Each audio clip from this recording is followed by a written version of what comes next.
This, ladies and gentlemen, and fellow tree cutters, I don't want to use the word arborist because there's plenty of folks out there cutting trees that aren't arborists.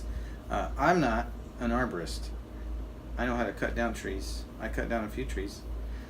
This is a Bowline On A Bight with a double stopper knot to keep the end from accidentally pulling through. Never had it pull through, but this is always a good idea to have this. This is I don't even know what it's called. I'm calling it the doubled Bowline On A Bight. And there's no stopper because I really don't think you need one. But, and you ask, well, why would I use this? I'll explain that in a minute. And this is the ISC Big Dan. My name's Danny, but I'm not Big Dan. This is the Big Dan, and I figure that this thing is going to hold up a lot longer than any of my ropes that I have right now. This is a 50 kilonewton carabiner.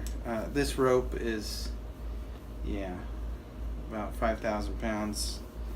I don't know, maybe 22 kilonewtons.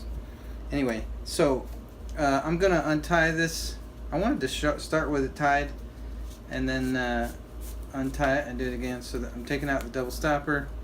I've seen people untie a Bowline On A Bight the hard way by taking the tail end and fishing it around several times. Well, the way you untie it is just as simple as the way you tie it. So anyway, the idea of the Bowline On A Bight is this. As opposed to the figure eight or the doubled figure eight, the Bowline On A Bight comes out and unties very, very easily even after it's been loaded up, as opposed to this knot, which is double figure eight. If you load this up, it's really hard to get it untied. And when I say load up, I mean when if you load this up with 1,000, 2,000 pounds, or you have some dynamic shock on it, this thing is going to tighten up so bad you may not get it untied without pliers and a hammer and all kinds of fun stuff.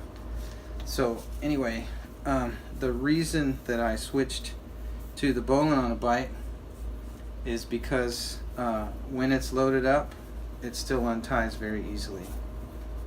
And this is how easy it is to tie.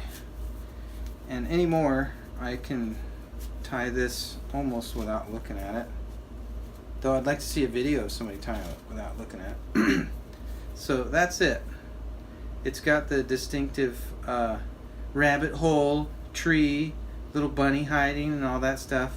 And then to make it extra super safe, you go around with the double stopper, which is really just two turns around the line, around the running part of your line, and then pull one of the top curls down on the other, and then it has that distinctive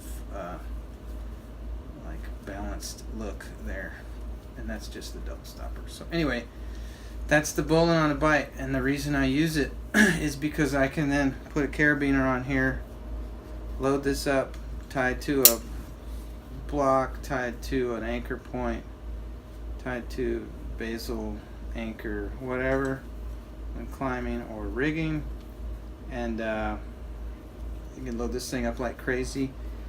And again, all you have to do to untie it is just pull that down. It loosens up and comes right out. So this next thing over here, this monstrosity, is what I call a doubled Bowline On A Bight. And you go, well, why the heck would you use something like that? Well, I can explain that. So it unties the same way the Bowline On A Bight does. Take the loop over itself. And you might go, well, why would you use it? Well, in pulling and using rope to pull wood out of a trailer or out of a truck bed, you might say, well, my top loop is too long. I don't want this stuff, the rope or the board that I'm using, to get wrapped underneath the load. and maybe I can explain that in another video. But let's just say I've got a loop, and instead of, again, like tying some knot in here and having it cinch down, I want to shorten this. I can do a doubled Bowline on a Bight. So double up the line, grab a midpoint, make the loop, feed the end of the loop through, and then this is my rig point, right? This is going to be my rig point right here. But I'm going to take these two loops through the rabbit hole and around the entire knot and up over the top. Then make sure I've got 4 lines here, 2 loops up top, dress it, set it, pull each line, and there you go. There is your doubled Bowline on a Bight. And I think the knot would still give way before the carabiner did in a brake test. But anyway, that's just for shortening line. And I've never seen this knot.